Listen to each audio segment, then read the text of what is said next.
Hey everyone, in this episode, I want to take a brief look at the Dentist and Dental Hygiene Compact because there's a lot of buzz going on, right? Maine is the seventh state to adopt and join the compact and support the compact proposed by the Council of State Government. So I really just wanted to provide you with a brief overview of what this means or could potentially mean for you and your license once you obtain a dental hygiene license and you graduate.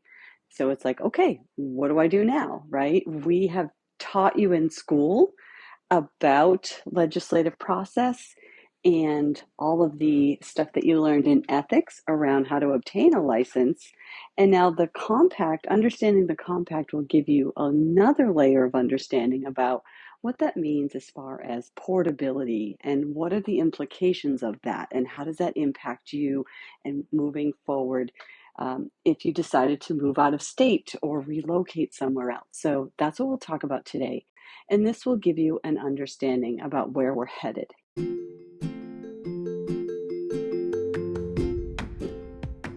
Hey everyone, welcome to the Happy Flosser podcast. My name is Billy Lunt. I am your host, and I am here to talk to you about all things dental hygiene to support you on your journey through the dental hygiene program. Welcome, so glad to have you.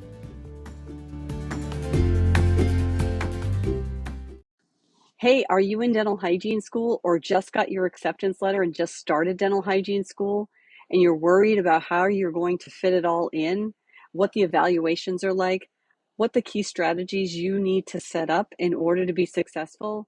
You don't want to have worked all this time to get accepted into dental hygiene school only to make some pretty major errors in your first and second semester. I've put together a course that will really help you set yourself straight right out of the gate and get yourself started on the right foot in dental hygiene school. Whether or not you're just entering school or you've done your prerequisites and you're just well on your way halfway through, this course is designed to help get you straight and keep you straight so that you can become a dental hygienist. Click the link in the show notes and check it out. Okay, so let's dive into a dentist and dental hygiene compact. And this information comes right off the National Center for Interstate Compacts, the Council of State Governments website. So first, what is the Dentist and Hygiene Compact? It's an interstate occupational license compact. These compacts are constitutionally authorized, they're legally binding, and it's legislatively enacted. These are contracts between the different states. It really just allows a licensed dentist and a hygienist to practice in all states participating in that compact. So if a state chooses to follow the rules and regulations set forth in the compact and agree to the compact, they join that allowability to allow, they say, okay, you might be from another state and hold a license in another state. We will allow you to come to our state and follow these rules, and we recognize the compact as something that we can accept in our state. It allows you to be able to work in another state without necessarily going through the entire process with all the barriers of obtaining a license in that state. As of right now, you have to obtain an individual license in every state that you want to practice dental hygiene. So what's the process look like? So you have an application, the dentist or the hygienist that holds an active, unencumbered license in a compact state. So if your state says, hey, we allow our dentists and hygienists to be part of the compact, and you want to go to another state that also allows the compact reciprocity, this is the process you will go to. The dentists and hygienists apply for a compact privilege. There's a background check that is done. The dentist or hygienist has an FBI background check, and the application is reviewed. It's reviewed and verified. You then have to take the jurisprudence requirements of the state in which you are looking to practice dentistry in. And then after you do that, the compact privilege is issued. It's issued on behalf of the remote state. So the state that you don't necessarily have your initial license in that you're holding. So Kentucky will grant you compact privilege, and that will be issued to you. This legally authorizes you to practice in Kentucky, in that remote state, when you hold a compact privilege license. There's other professions that are also doing this, right? There's an interstate medical licensure compact, there's a nurse license compact, an advanced practice nurse compact, there's emergency medical service officials license compact, there's physical therapists, there's psychology, there's audiology, occupational therapy, and counseling. So this is not the first group of licensed professionals that are looking to develop and enact a compact. So who can use the dentist and hygienist compact? So if you're eligible to participate in the compact, you have to have an active license, pass the national board exam or other exam that's accepted by the compact commission, complete a clinical assessment, graduate from an educational program that is accredited by CODA, and have no disqualifying criminal history. Those are the requirements. So what are the benefits of the dentist and hygienist compact for licensure? Well, it allows flexibility to facilitate multi-state practices. It enhances that license portability when you're changing states of residence.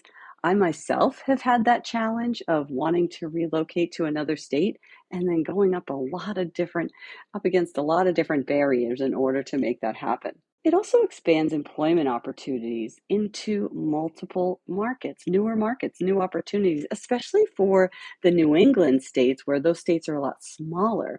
And maybe you live close to the border and you would want to practice over the border. Maybe there's a job opportunity for you, but why would you want to carry and hold a license in both of those states? So this gives you that license portability with that compact privilege. It improves continuity of care when the patients or the providers relocate. It supports the military families when they have to relocate. I see that a lot on social media, these spouses of military, if they are dentists or hygienists, and all of the stuff that they have to go through in order to be a practicing clinician in a new state because of the movement. It also reduces the burden of having to maintain multiple licenses. We know that that can be really costly. And some people hold on to licenses in different states so that they don't ever have to go through the roller coaster of taking their boards again, or whatever the stipulations of that particular state is under the current model. So the benefits of the dentist and hygienist compact for regulators: it reduces administrative burdens. It facilitates practitioner mobility during public health emergencies. So if there was a need to be needed in another state, it would be a lot easier for us to do that. It ensures retention of jurisdiction over practitioners that are working in their state. So remember, the board is there to serve the public, to protect the public, not to protect us, to protect the public. And so the benefit of that compact for regulators is to do just that. It also expands the state license board cooperation on investigation and disputes. So this is important, that the board needs to be able to protect the public that we serve, and this allows that to be expanded. It also enhances the public safety through shared data systems, so that connectivity between different states is there to help protect the public. If there's a practitioner who's from another state and they have a history that needs to be shared with that state, there's that data system that will allow that to happen. So this protects the public as well. It also promotes workforce development and strengthens the labor markets. And I think I just want to, I don't want to throw in my own opinion about this, but I want to be clear that I don't know if the compact will be beneficial to every state, because I do think there's states that will see a decline if there's portability, but there might be other states that see an incline. I'm a little hesitant to think that this will be a cure-all for the workforce shortages in some areas. It also expands consumer access to highly qualified practitioners. For sure, if those highly qualified practitioners locate into areas of need. It preserves the state sovereignty. So it still gives the state the authority to say, this is what our regulations are, because you'll have to still take the jurisprudence exam. And I do think it will increase collaboration among the different states, and they can share their data. I do think it'll be really interesting to see, because we track, how many new licenses are issued every single year. for dentists and hygienists, and then also portability, like where are people moving to? Where are they relocating to? And there are definite target areas in the population where we have underserved populations. Are we going to be able to collaborate among different states and maybe create some incentives to move people into the areas where we really need services, where we really need people to be? And I do think that the compact will allow, if there's incentives there, make it easier for people to locate into those regions where we really need the support. When we talk about compacts, I just want you to know this is not like a new thing. 50 states have adopted at least one type of compact. And I said there's a lot of different service providers, healthcare service providers that are operating under compact privilege. There's been 288 pieces of occupational license compact legislation since 2016, and 15 professions have active interstate compacts for occupational licensing. So I want you to recognize that this is definitely something that's a trend, and this is not something that it's new to dentistry for sure, but it's not new to healthcare. And I do think for some specific occupations, it's definitely working. I do remember during the COVID-19 pandemic, there was a huge shift to push for nurses to be able to relocate over state lines because of the need. And so it's always better to do things in a proactive way versus a reactive way. So I do think that, as we're learning more, because you guys know this, as we're learning more about the state of affairs of oral health, we really need to figure this out on how can we get the people to the care that they need? How do we get the people to the care that they need? And I think the compact it's been a long time coming. We now have the ADEX exam, recognized in almost all 50 states. So we've done some alignment in how people get educated and how people get licensed. And so now that alignment is in place, I feel like the natural next step is the compact. So the process of enacting a compact, so in phase one, the development of the compact process, it establishes the recommendations as to the content of an interstate compact. So there's a compact document team, and they craft the compact based on the technical assistance group recommendations. And they end up with a final product, and it's reviewed and revised and reviewed and revised, and then it's released to the states for consideration. Phase two is the education and enactment. So now we have to educate everyone. We have to develop comprehensive legislational resources, kits, and a website. We create national briefings in order to educate legislators and key state officials. And that's what's going on right now. In our state, we don't have anything in the legislative branches right now discussing the compact, but right now we're in kind of the education and enactment phase where everybody's learning about the compact and gaining a lot of knowledge and understanding, asking really great questions, participating in robust discussions, and really trying to get their head around how is this good for our state? How is this good for our citizens, the public, the providers, everyone involved? What's at stake and what's the right move to make? So right now we're in the phase two of the process. So as we're educating, everyone's having these discussions about the compact, we also have the state support, right? So we try to develop that knowledge and understanding and develop a network and provide technical support so that the state wants to move forward in the right direction. And we track and support the state enactments. Phase three is transition and operation. And this is where commissioners are appointed. There's a convene first compact meeting, there's information system development, and then there's operational pieces, the annual assessment if necessary, information system oversight, maintenance, security training, really developing a team and putting the whole thing together and then rolling it out.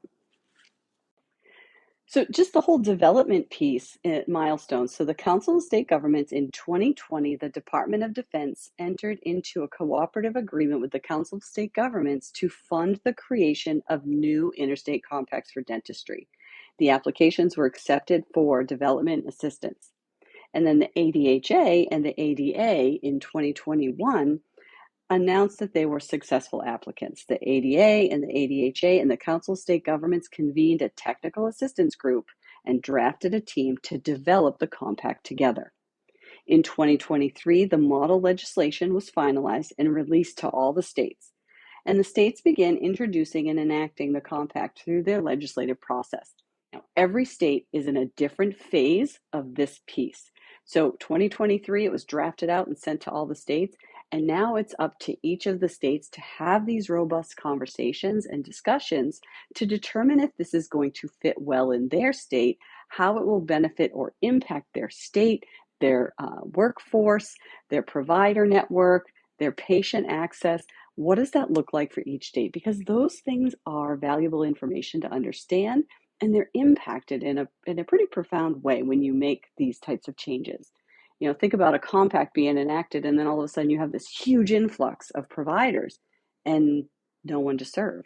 Or you have a huge outflux of providers and no one to get served. So you want to really have all those really necessary discussions and bring them all to the table so that people can work through the mud, work through all the details and see, what does that look like for our state? How does our state get impacted by this?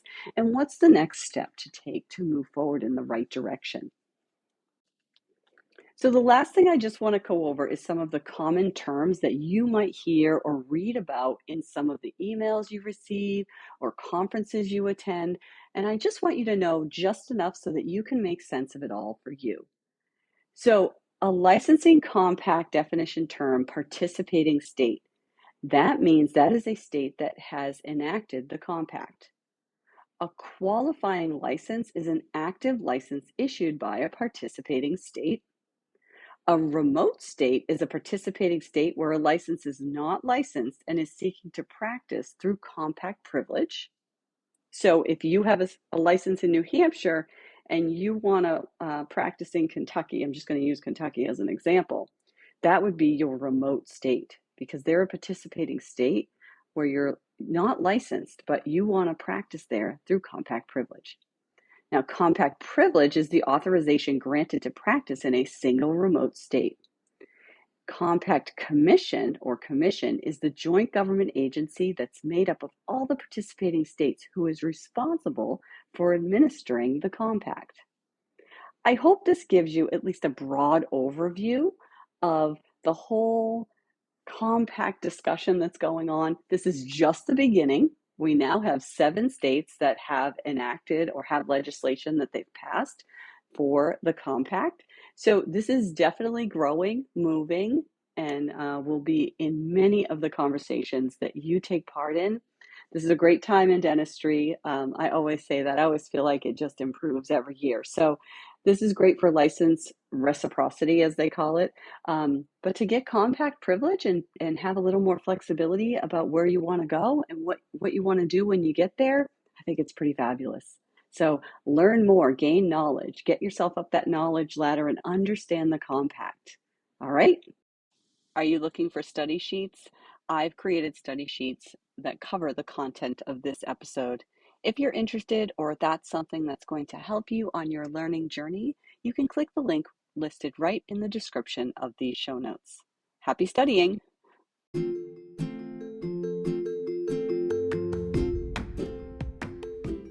I would invite you to send me any questions that you need answered. Questions come up when you listen to this podcast. I have a link in the show notes, and I'd be happy to answer any questions that you have. Also, I would appreciate a review if you have time to leave one. Thank you so much.